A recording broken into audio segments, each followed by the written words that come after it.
Electro homeopathy എന്നും പറയാറുണ്ട് അതിന്. നമ്മൾ ഹോമിയോപ്പതിയുടെ അകത്തുണ്ടായിരുന്ന സമയത്ത് ഇത് സംബന്ധിച്ചിട്ടൊരു വലിയ ചർച്ച. കാരണം നമുക്കറിയാം ഹോമിയോപ്പതിക്കാർ ഏർപ്പെട്ടിരിക്കുന്ന ഹോമിയോപ്പതിയുടെ ഈ ലീഗൽ സംഭവങ്ങളൊക്കെ കൈകാര്യം ചെയ്യുന്ന ആളുകൾ ഏർപ്പെട്ടിരിക്കുന്ന ഒരു പ്രധാനപ്പെട്ട മേഖലയാണ് വ്യാജ ചികിത്സകരെ തുരത്തുക എന്ന് പറയുന്നത്. അതായത് BHMS ഡിഗ്രി ഇല്ലാതെ ഹോമിയോപ്പതി പ്രാക്ടീസ് ചെയ്യുന്ന ആളുകൾ, പ്രത്യേകിച്ച് ഈ ഭാഗത്തൊക്കെ ഇഷ്ടംപോലെ ആളുകളുണ്ട് ഈ മലബാർ റീജിയനിൽ. കണ്ണൂരൊക്കെ അതിൻ്റെ കേന്ദ്രമാണ്. അപ്പോൾ അങ്ങനെയുള്ള പണിയെടുക്കുന്നതിൻ്റെ ഇടയിൽ ഒരിടയ്ക്ക് ഭയങ്കര ചർച്ചയാണ്. അതായത് നാട്ടിൽ മുഴുവൻ ഇലക്ട്രോപ്പതിക്കാരാണ്.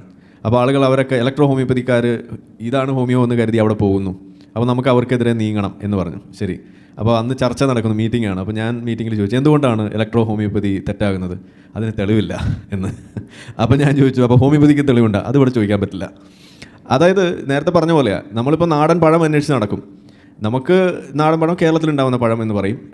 ഈ പറയുന്ന മൈസൂർ പഴം എന്ന് പറയുന്ന സാധനം, അത് മൈസൂറുകാർക്ക് അത് നാടൻ പഴമാണ്, അവരുടെ നാടൻ പഴമാണ് ഈ മൈസൂർ പഴം എന്ന് പറഞ്ഞ പോലെ ഈ തെളിവ് ചോദിക്കുന്നതും ശാസ്ത്രീയത ഇല്ല എന്ന് പറയുന്നതും ഇതൊക്കെ അപ്പുറത്തെ വീട്ടിലെ കാര്യങ്ങൾ മാത്രമാണ്. നമ്മളെ സ്വന്തം വീട്ടിൽ ഇതൊന്നും നിർബന്ധമില്ല എന്നുള്ളത് അന്ന് മനസ്സിലാവുകയും ഈ ഇലക്ട്രോപ്പതി എന്ന് പറയുന്നത്, ഇലക്ട്രോ ഹോമിയോപ്പതി എന്ന് പറയുന്നത് ഇത് ഹോമിയോപ്പതി പോലെ തന്നെ ഒരു തരത്തിലും ശാസ്ത്രത്തിൻ്റെ തെളിവുകളുടെ അടിസ്ഥാനത്തിൽ അല്ലെങ്കിൽ ശാസ്ത്രീയമായ തെളിവുകളുടെ അടിസ്ഥാനത്തിൽ നിലനിൽക്കുന്ന സാധനമല്ല.